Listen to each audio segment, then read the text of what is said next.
Dear fellow unbelievers, nothing would have kept me from joining you, except the loss of my voice, at least my speaking voice, which in turn is due to a long argument I am currently having with the specter of death.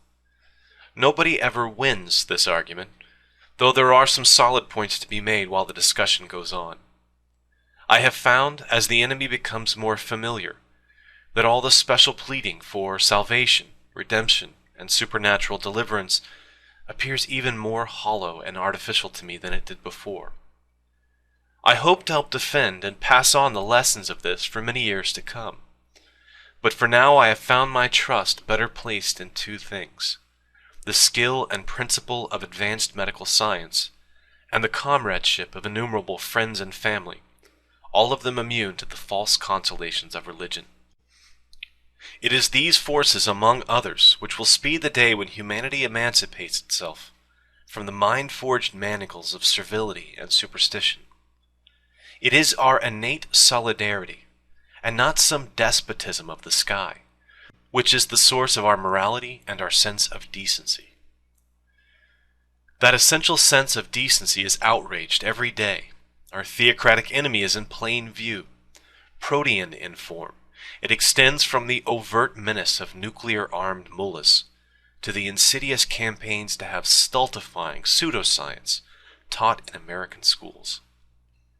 But in the past few years, there have been heartening signs of a genuine and spontaneous resistance to this sinister nonsense, a resistance which repudiates the rights of bullies and tyrants to make the absurd claim that they have God on their side. To have had a small part in this resistance has been the greatest honor of my lifetime.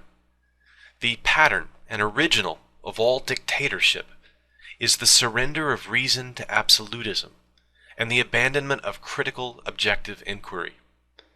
The cheap name for this lethal delusion is religion, and we must learn new ways of combating it in the public sphere, just as we have learned to free ourselves of it in private. Our weapons are the ironic mind against the literal, the open mind against the credulous, the courageous pursuit of truth against the fearful and abject forces who would set limits to investigation, and who stupidly claim that we already have all the truth we need. Perhaps above all, we affirm life over the cults of death and human sacrifice, and are afraid not of inevitable death, but rather of a human life that is cramped and distorted by the pathetic need to offer mindless adulation, or the dismal belief that the laws of nature respond to wailings and incantations.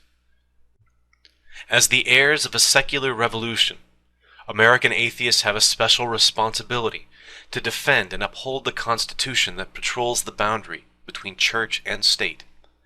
This, too, is an honor and a privilege. Believe me when I say that I am present with you, if not corporeally, and only metaphorically in spirit, resolved to build up Mr. Jefferson's wall of separation, and don't keep the faith. Sincerely, Christopher Hitchens. And I can't find a seconder usually when I propose this, but I don't care. I don't need a seconder. My own opinion is enough for me, and I claim the right to have it defended against any consensus, any majority, anywhere, any place, any time.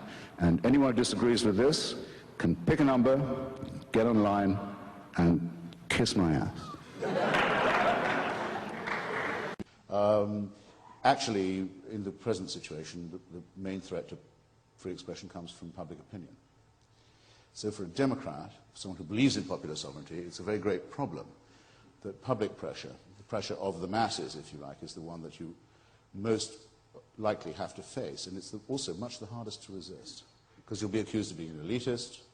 You can even be accused of being a racist if you simply say, no, I'm sorry, I reserve the right to criticize anything I like, and in particular, if you reserve the right, insist upon the right to criticize faith or religion. At that point, you may find yourself in some difficulty, and your editor will not tell you, I've been under pressure from the FBI to shut you up. He'll tell you, I've been under pressure from the community to do it. But does that amendment And to me, part of growing up is to say the community can go to hell, as far as that's concerned. I don't care about the community. I don't care about the crowd. I don't care about public opinion. Well, let me go back to your words, and then we'll open it up to calls. You conclude your book by saying, and this may summarize the essence of the book, the high ambition, therefore, seems to me to be this, that one should strive to combine the maximum of impatience with the maximum of skepticism, the maximum of hatred, of injustice and irrationality with the maximum of ironic self-criticism. This would mean really deciding to learn from history rather than invoking it. It's not bad. It's quite well put. So what's the message? Well, the message is to try and live your life as if you were a free person, that you didn't have to wonder what anyone else's opinion was, that you should take the risk of believing that if you're the only person who thinks what you think, that still might well mean that you were right. In fact, though that loneliness often makes people wonder, because perhaps out of modesty they feel, well, if I feel this way and everyone else doesn't, maybe I'm crazy, or maybe there's something they know that I don't. I'm trying to encourage people not to think like that. You'll notice sometimes on chat shows, I'm sure, and call-in shows as well, people will often say, well, as so-and-so was just saying, and as I quite agree, and they're nervous. They don't want to speak in their own voice. They won't ever quite come out and say, this is what I think. What I'm trying to give people the confidence to do, in other words, is to not only think that even if you're the only one who thinks it could be true, but to imagine that actually, if the majority thinks one thing, it's more likely than not to be wrong. Indeed, as John Stuart Mill said, if all in society were agreed on the truth and beauty and value of one proposition, all except one person, it would be most important, in fact it would become even more important, that that one heretic be heard, because we would still benefit from his perhaps outrageous or appalling view. That person doesn't just have a right to speak. That person's right to speak must be given extra protection, because what he has to say must have taken him some effort to come up with, might contain a grain of historical truth, might in any case give people to think about why do they know what they already think they know. How do I know that I know this, except that I've always been taught this and never heard anything else? People have already asked me and written to me, students or readers, younger people, well, how do you make a living being in opposition, which is what I seem to do. Yeah. And is it a positive thing that you think you're doing, or is it just negative? Is it just being on the contrary? Right. Or does it have a positive? So I said, okay, I have half written this. So it was a great pleasure to do it properly, or, well, what I think is properly. And to say, well, it's not for everybody. Not everyone wants to always be an awkward cuss, or out of step, or against the stream. But if you do feel that the consensus doesn't speak for you, if there's something about you that makes you feel that it would be worth being unpopular or marginal, for the chance to lead your own life and have a life instead of a career or a job, then I can promise you it is worthwhile, yeah. Didn't he come after you? What he called you a Holocaust denier, and then you forced him to retract it, right? Well, I tried to get him to sue me because in England, where the libel law favors the plaintiff very much, and in other jurisdictions, I called him a murderer, a liar, a kidnapper, an accomplice to torture and kidnap, and a bogus scholar who had falsified 3 volumes of memoirs based on documents that he had stolen. And several of the reviewers in England said, well, if he doesn't sue on any of this, he's not much of a gentleman. Which I already knew, actually, to tell you the truth. So then for a long time, he wouldn't comment when he was asked. And in fact, at several occasions, including at the National Press Club in Washington, he made it a condition of his appearance that he not be asked any questions about me. And sometimes people, I'm afraid to say, agreed to those conditions. But finally, he lost patience, because he did get asked. And he said, well, why should he answer to someone who'd abused Mother Teresa and denied the Holocaust? And I thought, what does he care about Mother Teresa? And what's he doing bringing this up? So I wrote to him, or through a lawyer I wrote to him, I've never done this before, and said, I'll see you in court if you don't take that back. And shouldn't you be suing me? And his lawyers replied the following day and said, our client undertakes not to repeat the allegation. And I wrote back saying that's not good enough. You have to withdraw it. He obviously thought it was worth trying. It's a powerful smear. And he did retract it, and you can look it up on my website if you like, the correspondence between us. But that was a victory of a kind. I wanted to see him in court because I could then have brought witnesses from Chile, from East Timor, from Cyprus, from Cambodia, and so on. We were getting it ready. Who could say, well, yes, and furthermore, we can show that the plaintiff is, the defendant is a habitual liar and has lied on a number of things and makes a practice of lying and has made a career out of it. We were looking forward to it. So it was the apology I didn't want.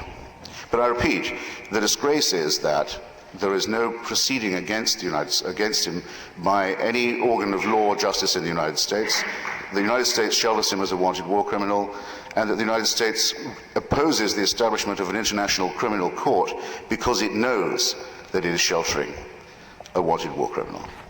And he would certainly be defendant number one, I presume, in that court.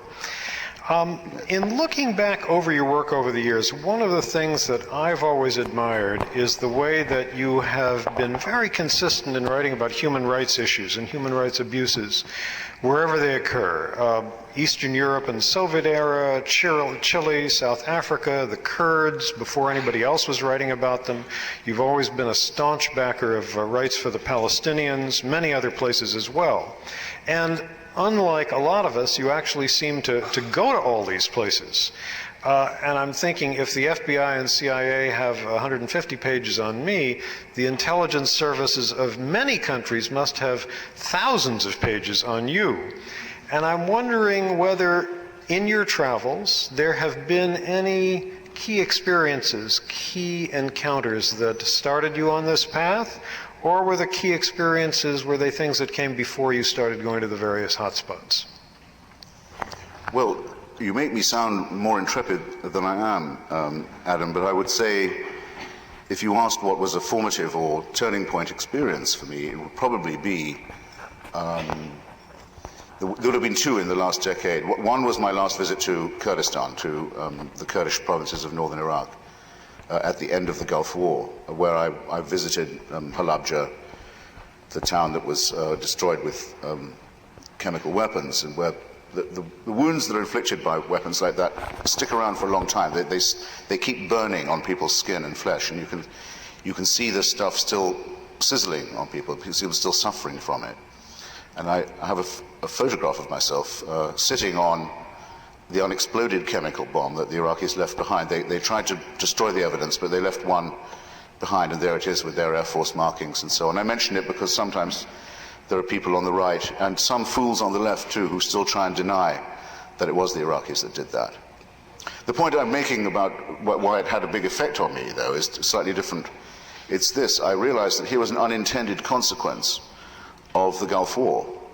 That by accident and as a result of massive international public opinion, because the Kurds ended that war, as you remember, scattered over the hillsides, starving and dispersed and dispossessed, there was a forcible international intervention to put an umbrella, a cover over them, which still exists. And so my question to those who talk too glibly about American imperialism is, would they now demand that American jets stop flying over Kurdistan and stop protecting the Kurds, or not?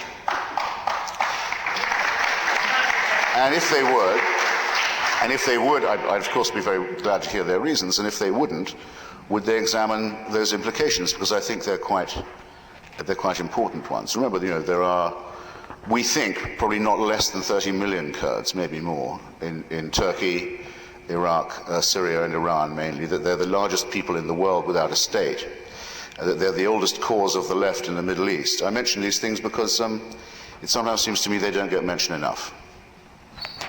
Do you see in your ideal future a state for